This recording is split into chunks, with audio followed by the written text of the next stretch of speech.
Hola, buenas, soy Fernando, bienvenidos a mi canal de cocina. Hoy vamos a hablar sobre el gluten. El gluten es un conjunto de proteínas que se encuentran en algunos cereales. En cocina normalmente se utiliza para que las masas queden más elásticas y más esponjosas. Por eso cuando hacemos una masa, además de mezclar los ingredientes, amasamos durante un rato para que el gluten se desarrolle y el gas que produce la fermentación aguante, consiguiendo una masa más elástica y más esponjosa.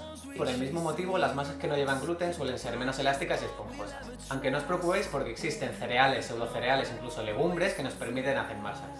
Los cereales sin gluten son el trigo, la avena, la cebada y el centeno, y todos los derivados, la espelta, el camut, etc. Y los cereales sin gluten son el trigo sarraceno, el mijo, el sorgo, el amaranto, incluso podemos utilizar arroz, maíz, quinoa, cualquier tipo de cereal. Y hasta aquí el vídeo de hoy. Si os ha gustado, dadle a like y compartid.